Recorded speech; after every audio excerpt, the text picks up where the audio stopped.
why will I save? I don't even know if I'm still alive by that time. Ito yung maganda sa Philippines actually and some part of the world na in my sense, mas gusto kong Yodo, you also die once. Isn't it, di ba?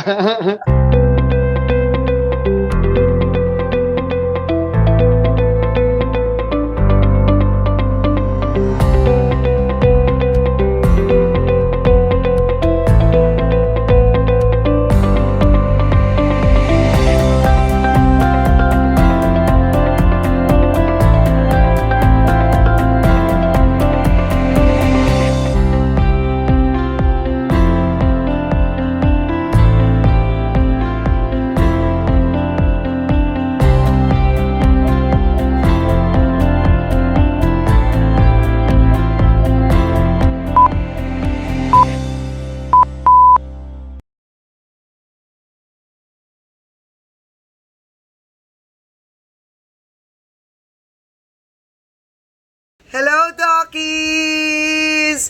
Welcome back again to the Usapang Dentista, where our first season is about bracing yourself for issues relating to your state of life. Ayan. So, mga Dockies, unfortunately, ang co-host ko na si Dr. Brian, as usual, rumarakit sa clinic niya and he cannot come. So, as of the moment, mga Dockies, you're just dealing with me. And, of course, our mainstay guest for the entire season 1. So, what is going to be the topic for this Usapang Dentista? Now, natapos na natin mga Dockies discussing about single and ages from 22 to 30s. And then we also have dealt with the issues of those who want to get married around 30s to 40s. And then now we're going to discuss an issue that is very close to my heart because I'm on that state of life, which is about to retire. So, we will be discussing the main topic of mga Dockies na like me who is about to retire. So, before we proceed, of course, let me introduce, mga Dockies, ang aming mainstay na Docky na is very supportive with Usapang Dentista. He is a father of 3 children. He is also married with a dentist who's also very beautiful and practicing. And he has his own private practice na ang pangalan ay Dentista Ko. Plus, another good thing about him, that's why we wanted him to be part of our season 1, is because he is a financial advisor. And he also deals with AXA Life. So, mga Dockies, without further ado, let us all introduce Dr. Harris ko. Yay!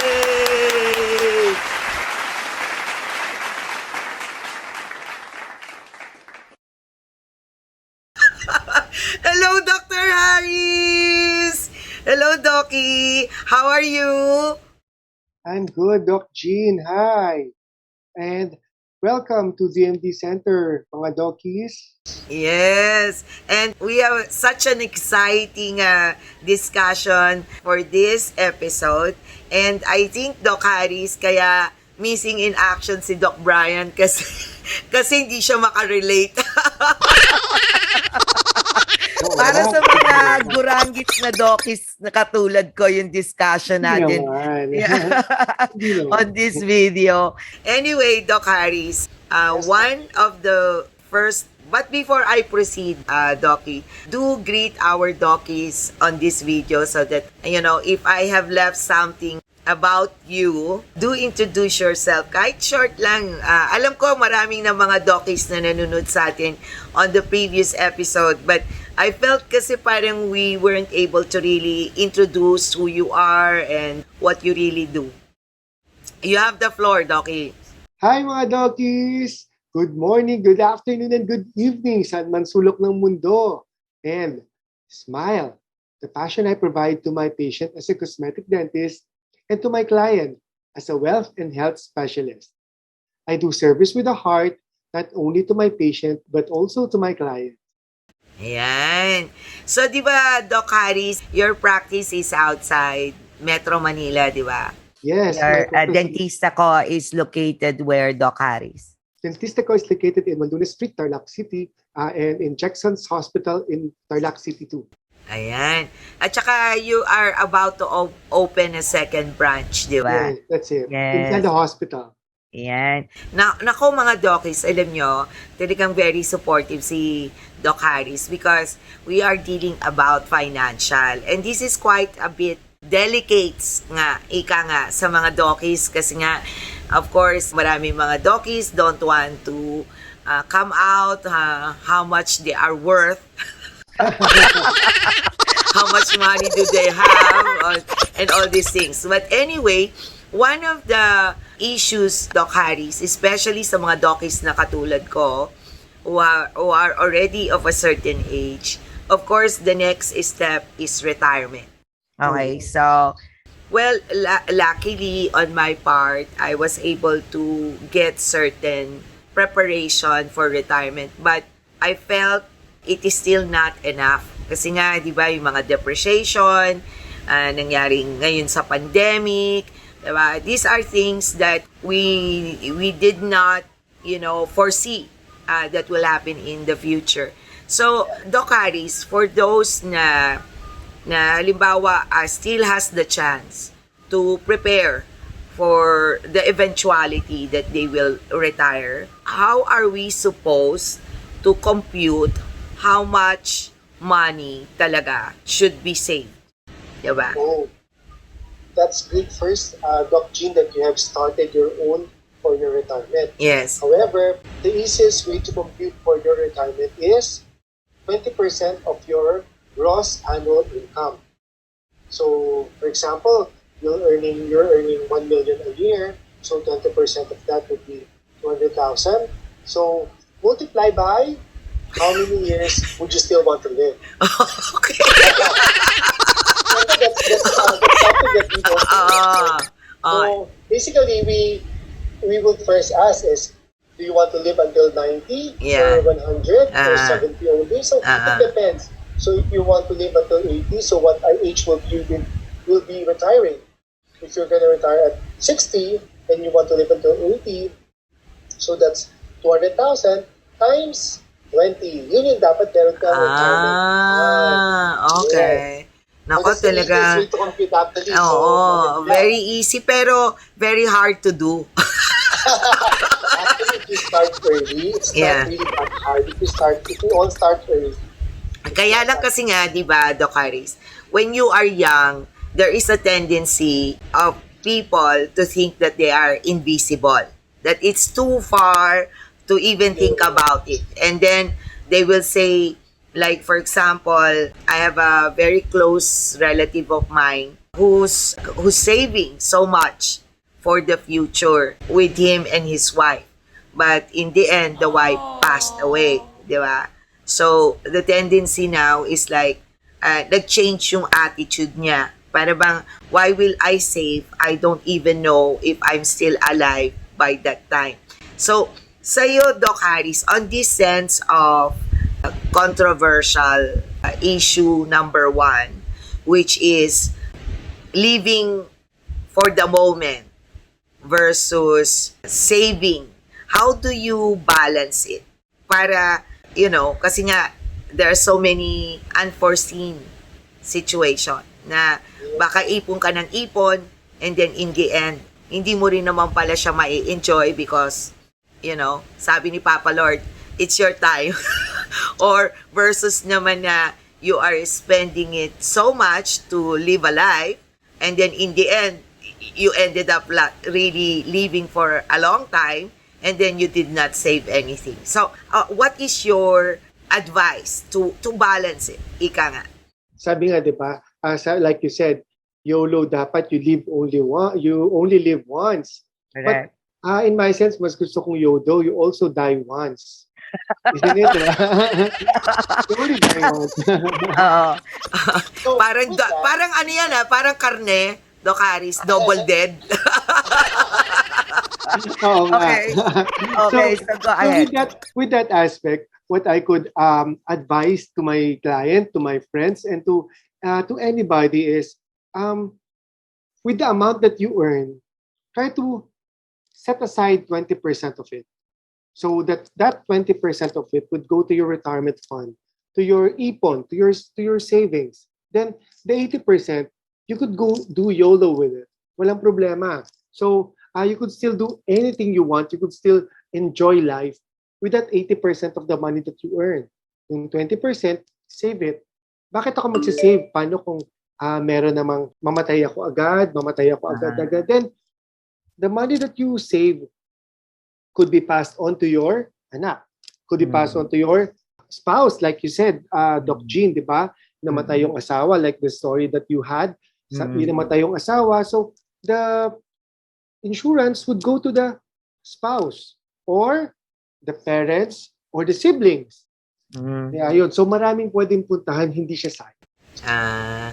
Kasi nga yung iba kasi 'di ba, they're thinking na since it's their hard-earned money, they would prefer to be the one to enjoy it, 'di ba? It's not about passing it on to your children or passing it on to your immediate family, but it is more on kasi 'di ba yung iba parang oh, you've worked so hard all your life and then by the time that you are supposedly should be enjoying it, then here comes na you cannot.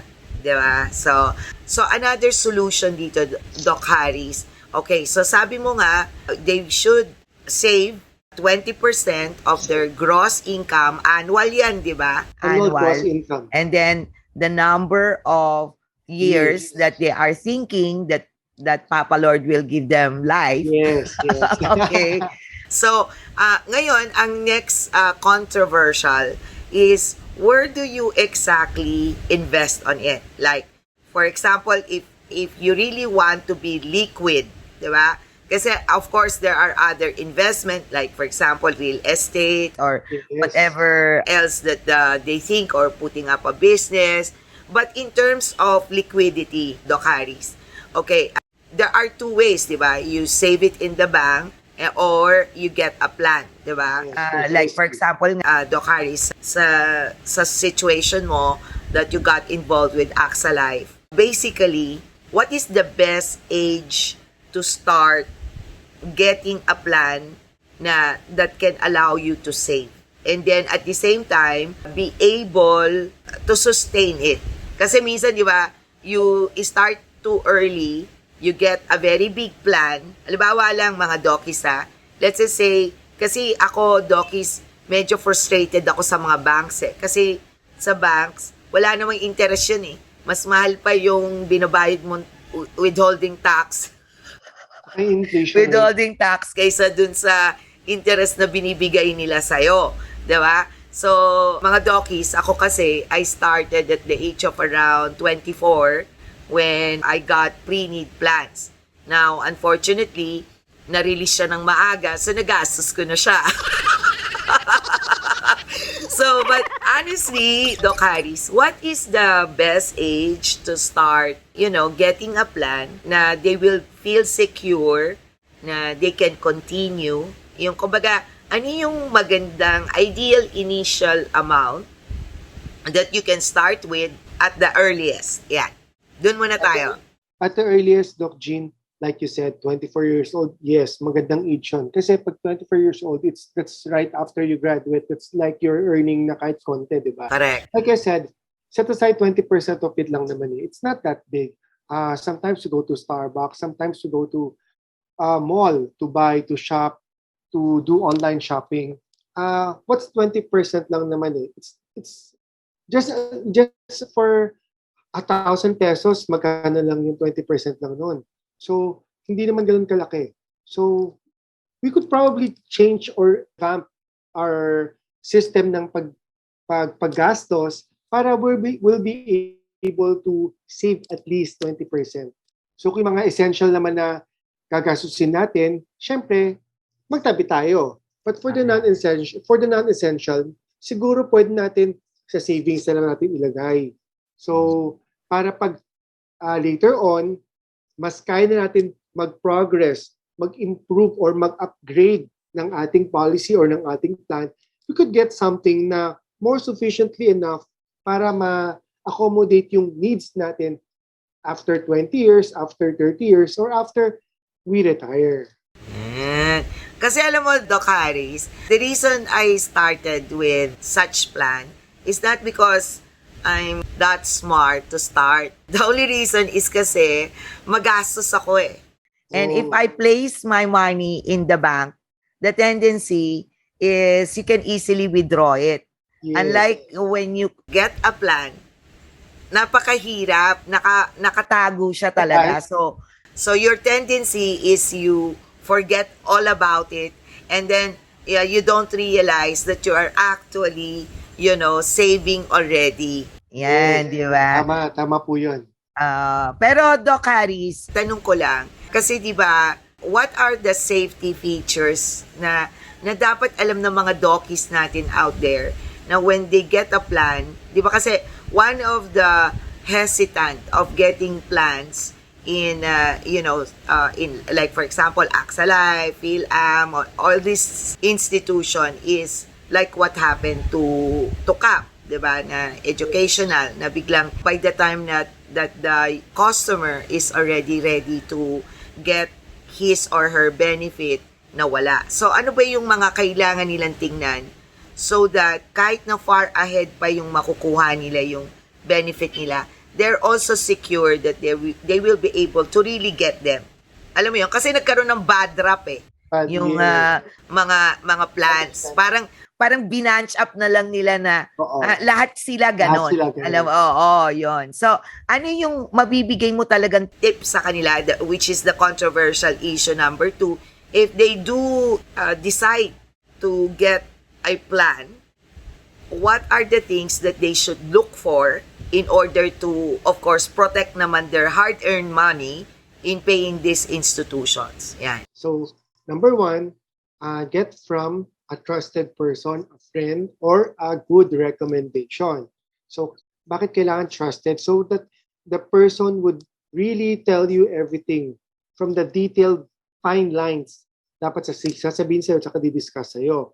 And number 2, most importantly, i-check lang nila sa Google or check lang nila sa website ng Insurance Commission of the Philippines. Kailangan the company should be listed there. Kailangan yung mga company na papasukan nila kung saan sila magbabayad ng kanilang hard-earned money, dapat nakalista sa Insurance Commission of the Philippines para at least they are in a way protected na itong kumpanyang to hindi siya magsasara. Kasi katulad ng mga nabanggit nyo sa CAP before, they're not even listed sa Insurance Commission of the Philippines. So, pag nagsara sila, it's not the liability or it's not the responsibility of the Insurance Commission to watch out for those companies kasi hindi naman sila registered sa kanila. Dapat ang CAP ba hindi registered? No, it's not. It's registered under the Securities and Exchange Commission only po. Oh, okay. And then, di ba usually, this institution, parang may backup sila abroad or yes. Parang merong nagsusupport sa kanila na bank. Parang ganon. Some companies do have bank counterparts. Some companies, or actually it's most companies, have reinsurer. For example, I'm with AXA. In the Philippines, AXA is tied up with Metrobank. However, in some other countries na wala naman tied up ang bank saka insurance company, the insurance company has a reinsurer. Ibig sabihin, the amount na meron sa kanilang, the amount na kinakapture nila is being reinsured to another company para kaya safe yung mga pera na pinapasok nyo, especially on a global brand company. Ang AXA ba, Doc, is a global brand? Yes, it is. It's for now, for the past 10 years, for the past 11 or 12 years, it's the number 1 global brand in the world. Wow, okay. So, another issue naman, Doc, is that, di ba nga, by the time na, kasi ang issue natin is yung state of life ng mga dockies na katulad ko.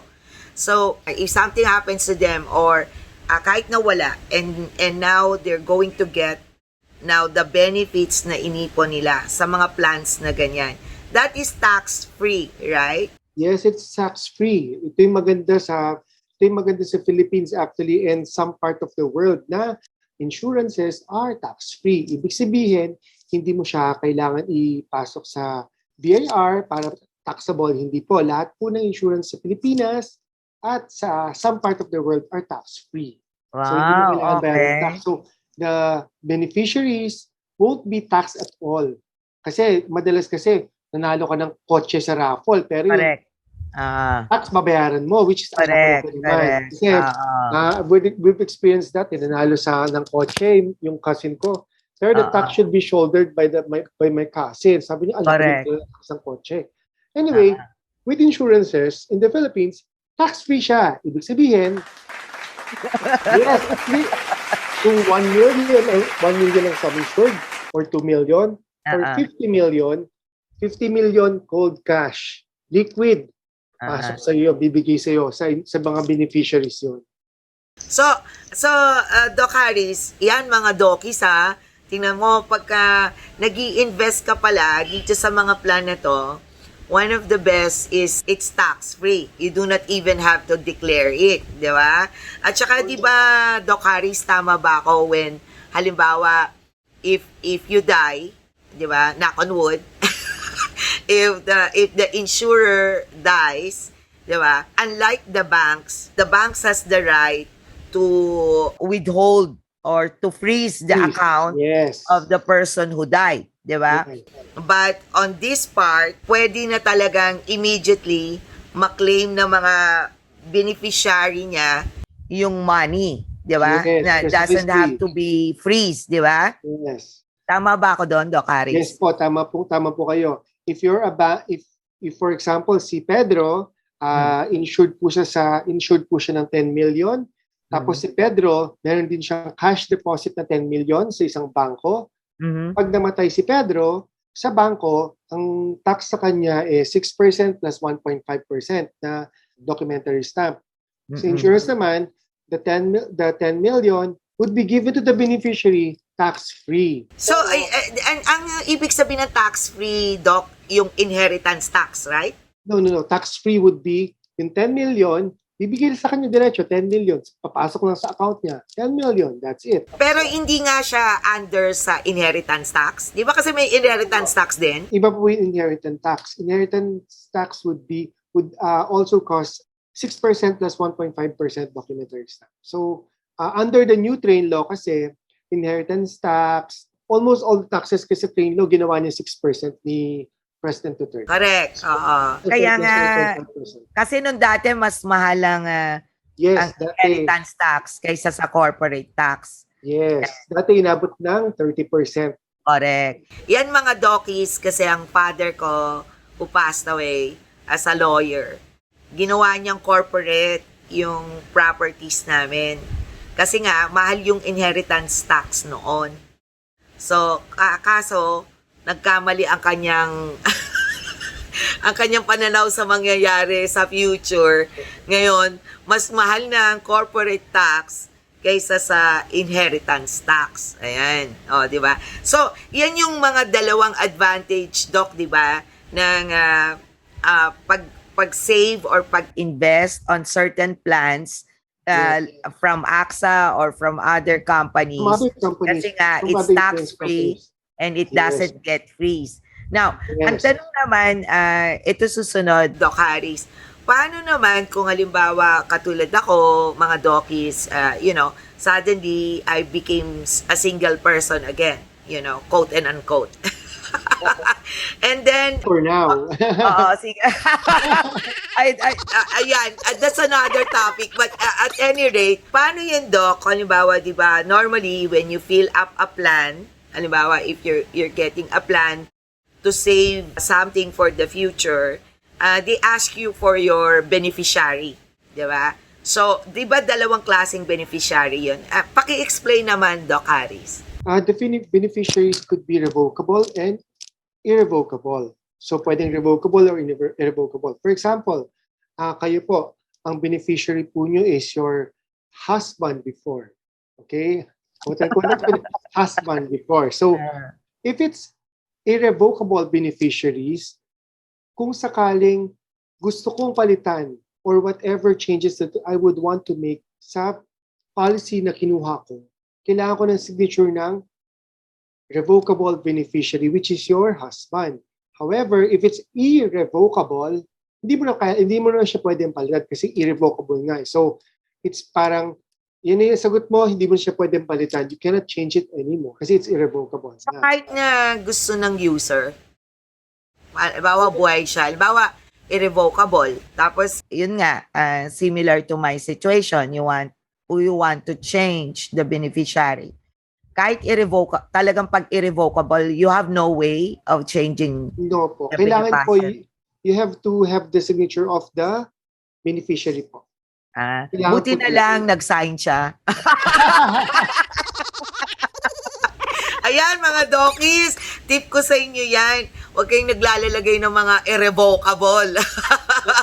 Para if anything happens, you can revoke the rights. Di ba? Oo. Tapos another issue, dokis. Halimbawa, let's say, paano kung halimbawa sa magulang and the parents gusto niyang i-disinherit, halimbawa, yung kanyang anak or Pwede naman po child. yun, actually. Ganon? Actually, in the initial filling up of the policy itself pa lang, the insured could already tell or say or declare na ito yung mga gusto kong mga inheritors ko. Ito yung mga gusto kong beneficiaries ko. Itong percent, gusto ko 10% I want to give to my son 1, 30% to my son 2, 50% to my wife. Nasa kanya yun actually. It's his control, it's his power. Yung power niya actually. Pero Doc Haris, kasi mga doki, di ba sabi ko nga, this discussion is about state of life. And for some reason, I went through with it. So, I have some sort of an idea. Let's just say, Doc Haris, the beneficiary that the client wants is not immediate family. Let's just say, hindi siya blood-related. Napakahirap ng ganon, di ba? Yung halimbawa, let's say, you want to give it to a foundation or donate it to someone else. So, what is really the right process for that? Right now, with AXA and with some other companies in the Philippines, but I'm sure with AXA, actually, the beneficiary could be, for example, same-sex. Okay. Uso yun, di ba? Same-sex. Yes. They're not related, they're not Yes. married. But Yes. they could be the beneficiary. They adopted, yes, they could. They adopted son or a daughter. Yeah. Pwede rin sila maging beneficiary.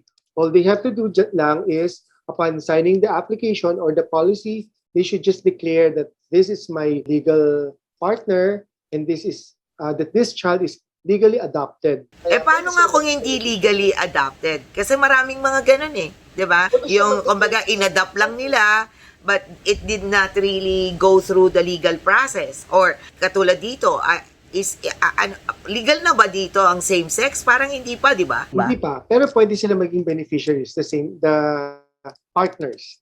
So, what do they have to submit, for example? Upon application, they will just declare na this is my partner. This person is my partner and gano'n lang. Gano'n lang kasimple. Paano nga kung halimbawa naman, Doc Haris, you wanna give it to a foundation? For foundation. Actually, for a foundation, pwede mo siyang ilagay dun sa application mo rin na if ever, pwede mo siyang ilagay sa secondary beneficiary mo na foundation. Or, just in case, pag gusto mong ilagay sa families mo, pero the family already passed away na tatanggap ng pera na unang namatay sa'yo, the money would be given also to a foundation. Okay, so, Doc Haris, I have another question. You know, considering we're talking about similar to my state of life, yung sa mga dokis din na might be going through the same as I'm going through. So, like, for example, with me, I don't have a child, hindi ba? And then, what happens to my plan if the beneficiary that I placed there already passed away and then I passed away? So, where does the money go? This goes in for the real estates or all the properties that you have. First, it would go to the first degree of your blood-related. So, kadugo dapat first degree. Kung napatay lahat ng first degree, sa second degree. Then, third degree. So, it will go to the hierarchy of blood. After which, kung talagang wala, proven na nawala ng court, bibigay yung real estates or the money for the insurance sa isang foundation of And who chooses the foundation? the government. Ah. So, but what if nobody knows that the that the one who passed away has a plan? What will happen? It will just go back to the company? For that po, kaya importante po na kailangan po yung kukunin po yung financial advisor is kakilala po nyo. Di ba, like I said, Tina, di ba, that's the first thing, that's the basic thing, di ba? Number one po sinabi. Dapat kukunin po yung financial advisor is kakilala po nyo, trusted po nyo, just in case mauna po sila sa inyo, or mauna po kayo sa kanila, then the financial advisor, the trusted financial advisor could help you with it, with the problem. Kaya lang, Doc Harris, di ba, minsan, yung financial advisor na pinagkunan mo nito is not part anymore of the company. Or like, for example, lalo na sa akin, halos lahat ng plans na binili ko, those people are not with the company anymore. So, they normally transfer you to another financial advisor pagka nawala na. So, paano yon, Doc Harris? So, ito yung medyo old school na ginagawa na, well, personally, sa akin ang ginagawa ko, with our assets, like the insurances that we have, the real estates that we have, that we own, actually, I file them all up. Nakalagay sa isang notebook, everything that we have, everything that we own, nakalagay lang sa isang notebook. Parang siya yung pinaka-basis na whatever man mangyari, this notebook will be kept secured and everything is written there. Mas madali siyang matrace. It's very traceable. So, my kamag-anak or my sons will not have a difficulty in locating anything. So, yun yung aking advice sa kanilang lahat na secure a notebook. Put everything there. Actually, you could also put your last will there. Okay. Pwedeng yun. Pwede kong gumawa ng holographic will dun sa notebook na yun. You could put everything there and yun yung isang pinakamagiging basis kung sakasakaling wala na. And it is that powerful na kung wala ka ng beneficiary dun sa real estate or sa insurance, yun yung masusunod. Okay. Kasi ang alam ko, Doc, talagang kailangan mauna muna yung parang pinaka-immediate family mo. You cannot totally disinherit them. They need to receive a certain amount. It may not be an equal share kung may will ka, pero they cannot totally not receive anything. That's what I know. Ano ba ang tingin mo dyan, Doc Harris? Is that true? Well, it depends. Kung sabi nga po nyo, kung wala siyang will, then it's equally divided. Yeah. Pero kung meron siyang will, the will should be followed. Okay. So, ayan. Holographic will lang po. Actually, mas powerful ang holographic eh. Yes, sa totoo lang. Kaysa yung mga tina-type kasi magkakaroon pa ng probation yan, di ba? Parang it has to undergo through court to make sure that the will is authentic and it is the most recent will that was created by the one who passed away. Di ba? Tama ba ako doon, Doc Harris? Yes. Ayan. If you're techie, you could do video. But for us, it's mas gusto ko notebook eh. Old school kasi ako so gusto ko notebook. Pero if you're techie, you could do it in a video. Actually, ako naman nakalista sa isang application. Lahat ng details ng kung ano man. That could do. Lahat ng bank, lahat ng whatever. Kaya pagka na-access ang computer ko, patay kang batak. That's why I don't really do banking online. That's the only thing I don't do online, banking. Everything else I do online. Lalo na ngayon na nagka-pandemic, di ba? Ayan mga dokies, ayan. Before we wrap up yung first episode namin in regards to the issue of, dokies like me, at a certain age, please don't forget to watch our events at the MD Center because we really want to promote education and all the things that includes dental growth for dentists like us. Ayan. Kaya nga ang Usapang Dentista is really honed through the issues of dentists.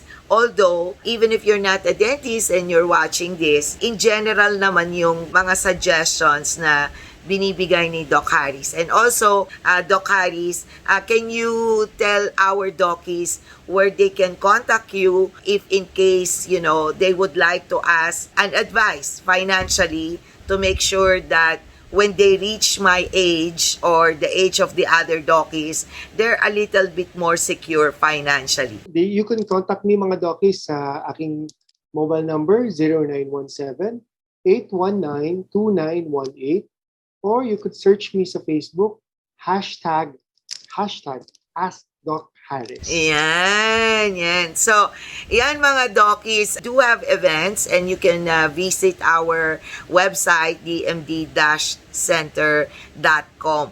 And of course, meron din kaming chat sa Facebook Messenger na very interesting Usapang Dentista, and every dentist can of course join in and provide information and share it to our other colleagues. Now, to close up, Doc Harris, can you really provide them a certain guide of what kind of a plan they should get that will really provide them? Like for example, in AXA, let's stay with AXA Life kasi syempre mas familiar ka doon because you're there.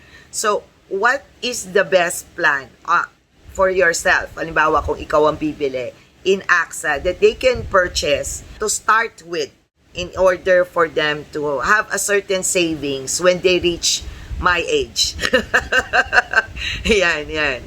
For retirement with AXA, Yes. I would recommend a retirement plan that would be able to give you sufficient amount of retirement needs para hindi ka makukulangan until what age mo gustong mabuhay at bibigay sa ni Papa Lord.